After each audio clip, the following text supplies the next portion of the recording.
اهلا بيكم اعزائي المشاهدين قناه العائله. النهارده انا بفرجكم فيديو جديد، يعني يمكن عملت فيديو قصير كده من بعيد، بس النهارده انا عايز اوريكم السلاكه اللي انا عملتها جديد للعصافير، عصافير البدري. ايه اللي عملته فيه وايه اللي صممتها ازاي؟ زي ما انتم شايفين كده معايا السلاكه خشب، العظم بتاعها كله خشب. عملت لها باب من النص حجم كبير عشان لو محتاج اعمل حاجه في مقبض. باب حجم كبير. كان عندي قفص قديم يمكن لسه اهو كنت بفكه ولسه مركبه ومجهزه.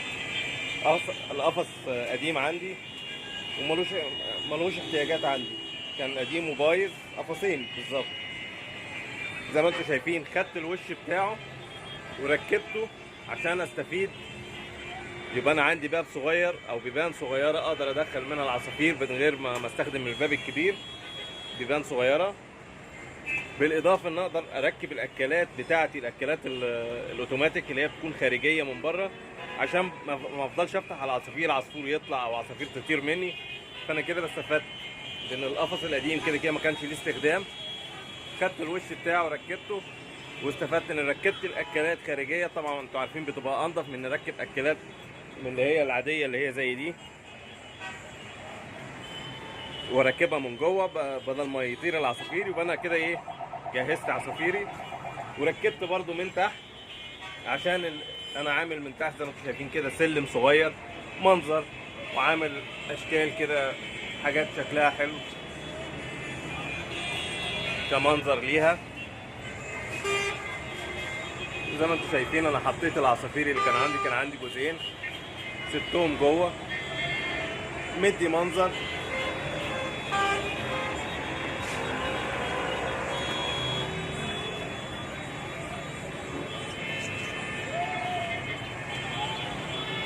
يا رب ان يكون السلاكه عجبتكم وشكلها حلو. طبعا ادي العشوشه اللي ركبتها من بره لاتش، عشان لو حابب اتفرج او عايز اشوف حاجه اهو بالشكل ده، بقدر اشيك على العيون من جوه بالمنظر ده، وبقفلها تاني. انا مركب 4 عيون، ادي 1 2 وادي 2 التانيين، وقلت لو حبيت ازود هبقى ازود التين من تحت، ما ركبتهمش صراحه حاليا، قلت اخليهم دلوقتي مش محتاجهم. يبقى انا جهزت 4 عشوش موجودين وحطيت الجزئين، وباذن الله الانتاج. طب ايه فكره السلك او اللي انا مركبه اللون الاخضر ده؟ بيكون بلاستيك، افضل شويه من السلك العادي اللي احنا بنعمله للسلكات. بيبقى بلاستيك، اولا بيحمي العصافير ما يتجرحش او حاجه. 2 ان هو بيحمي برضو لانه فتحاته صغيره، فكده يعني ما يدخلش هواء اللي بيربي في البلكونات.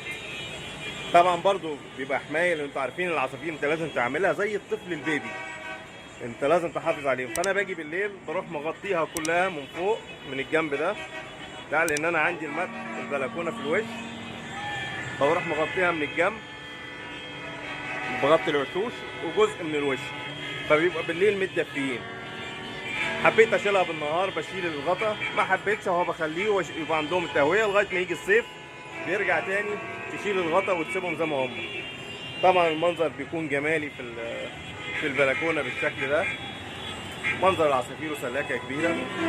طبعا انا سبت القفصين اللي هم انا كنت حاططهم فيهم قبل كده، قلت ابقى استخدمهم في ايام تانية، سبتهم راكبين.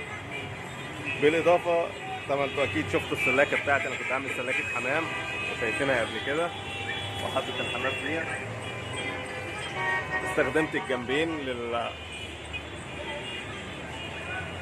ويا رب الفيديو يعجبكم ويكون عجبكم منظر السلاكه عندي. شكرا.